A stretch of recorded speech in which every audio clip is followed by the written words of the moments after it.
സമ്മയുടെ അഹങ്കാരത്തിന് റീത്തയ്ക്ക് തല്ലുകൊടുത്ത് അലീന.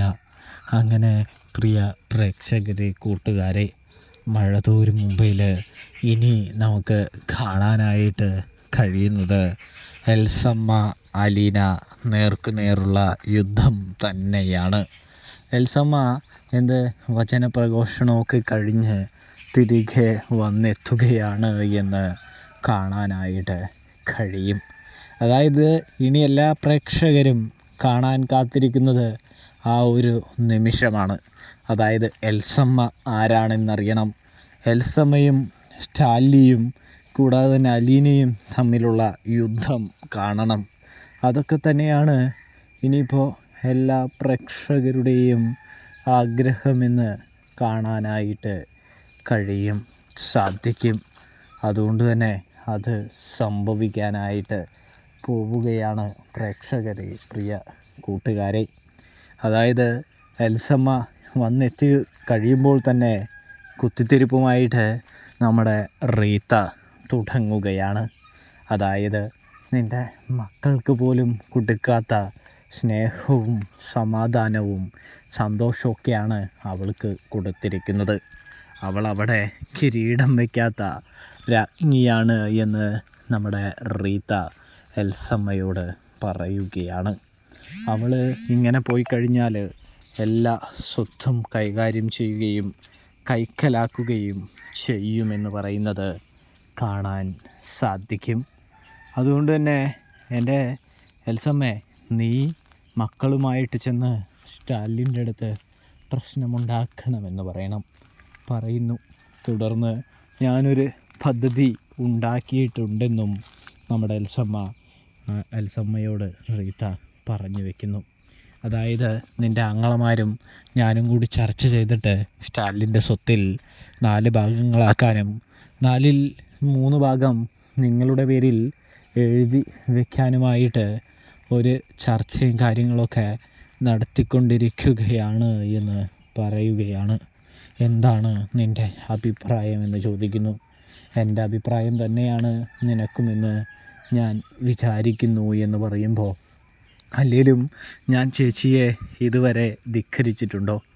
ഇല്ലല്ലോ. ഞാൻ ചേച്ചിയെ എന്നും അനുസരിച്ചിട്ടല്ലേ ഉള്ളൂ.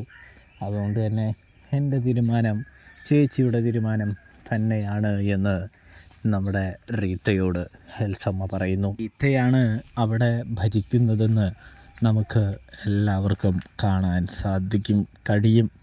കാരണം അവർക്കാർക്കും യാതൊരു അഭിപ്രായ സ്വാതന്ത്ര്യവുമില്ല.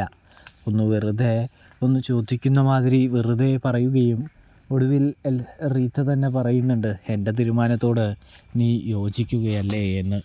ഇതേ സമയമാണെങ്കിൽ അതേ എന്ന് പറയുകയും ചെയ്യുകയാണ്. കാരണം എൽസമ്മ വിചാരിക്കുന്നത് തൻ്റെ ചേച്ചി എല്ലാം തൻ്റെയും മക്കളുടെയും നേട്ടത്തിന് വേണ്ടിയാണ് ചെയ്യുന്നത് എന്ന്. സത്യം പറഞ്ഞാൽ കാര്യങ്ങൾ അങ്ങനെയൊന്നുമല്ല എന്ന് മനസ്സിലാക്കാനായിട്ട്, തിരിച്ചറിയാനായിട്ട് അവർക്ക് കുറച്ച് സമയവും സാവകാശവും വേണ്ടി വരുമെന്നുള്ളത് സത്യം തന്നെയാണ്. കഥ കുറച്ചുകൂടി മുന്നോട്ട് പോയല്ലേ മതിയാവുകയുള്ളൂ. പതിയല്ലേ സത്യങ്ങളൊക്കെ പുറത്തേക്ക് വരികയുള്ളൂ. അതുകൊണ്ട് തന്നെ എന്തായാലും എൽസമ്മയും റീത്തയും ഒരുമിച്ച് ഒരേപോലെ തീരുമാനമെടുക്കുകയാണ്. ഇപ്പോൾ ഒറ്റക്കെട്ടായി നിൽക്കുന്നവരെ പിന്നീടായിരിക്കും എന്തായാലും അലീന പൊളിക്കാനായിട്ട് പോകുന്നത്. അതുകൊണ്ട് തന്നെ നമ്മുടെ റീത്തയ്ക്ക് എൽസമ്മയുടെ വാക്ക് ലഭിക്കുന്നതും, എൽസമ്മയാണെങ്കിൽ റീത്തയുടെ കൂടെ നിൽക്കാമെന്ന് പറയുന്നതും, രണ്ടുപേരും കൂടി ചേർന്ന് നല്ലൊരു പദ്ധതി തന്നെ തയ്യാറാക്കുന്നതും കാണാൻ സാധിക്കുന്നു.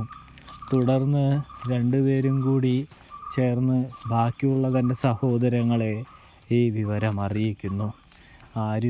ആരെയും പേടിക്കേണ്ടതില്ല എന്നും ഞാൻ നിങ്ങളുടെ കൂടെയുണ്ടെന്നും നമുക്ക് ഒരുമിച്ച് യുദ്ധം ചെയ്യണം, പോരാടണമെന്നും പറയുന്നൊരു കാഴ്ച കാണാൻ സാധിക്കുന്നുണ്ട്.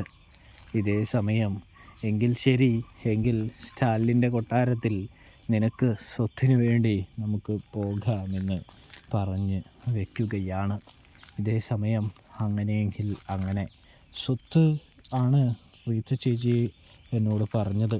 അതുകൊണ്ട് തന്നെ സ്വത്ത് നേടിയെടുക്കാം എന്ന് പറയുന്നത് കാണാൻ കഴിയും, സാധിക്കും.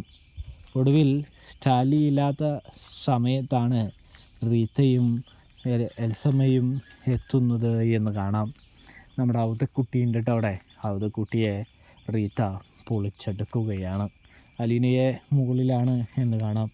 അങ്ങനെ ഔതക്കുട്ടിയോട് പറയാണ്, നാണമില്ലല്ലോടോ നിങ്ങൾക്ക് നിങ്ങളുടെ മകൻ ചെയ്ത കൊള്ളിരായ്മയെ ഇങ്ങനെ അംഗീകരിക്കാനായിട്ട്, ഇങ്ങനെ ചെയ്യാനായിട്ട് എന്ന് ചോദിക്കുന്നു. എന്തിനാ നാണിക്കുന്നത്? എൻ്റെ മകൻ തെറ്റ് ചെയ്തിട്ട് അത് ശരിയാക്കിയില്ലേ എന്ന് ചോദിക്കുന്നു.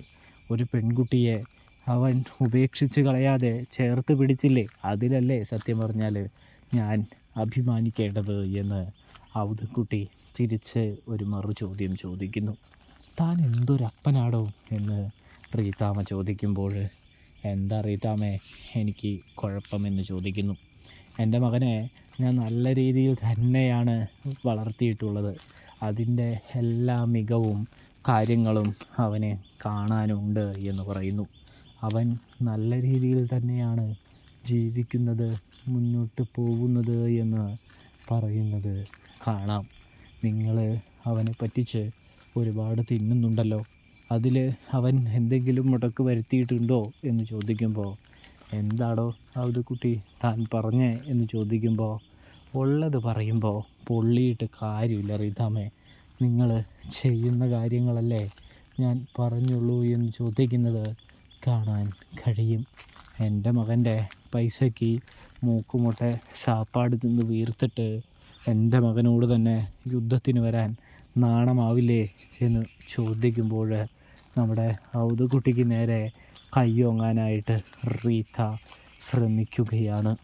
ഇതേ സമയം നിൽക്ക് എന്ന് പറഞ്ഞുകൊണ്ട് തന്നെ അലീന വരുന്നൊരു കാഴ്ച കാണാൻ കഴിയും.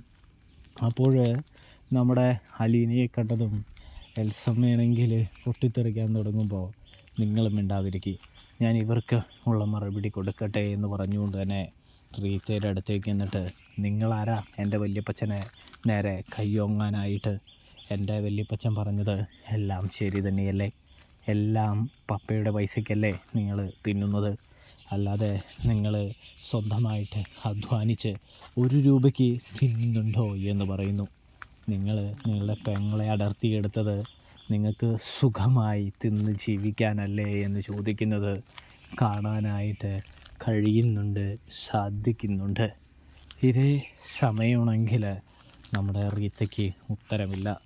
മേലിൽ എൻ്റെ വല്യപ്പച്ചന് നേരെ കയ്യോങ്ങരുതെന്ന് പറഞ്ഞുകൊണ്ട് റീത്തയെ തല്ലുന്നൊരു കാഴ്ച കാണാൻ കഴിയും കൂട്ടുകാരെ.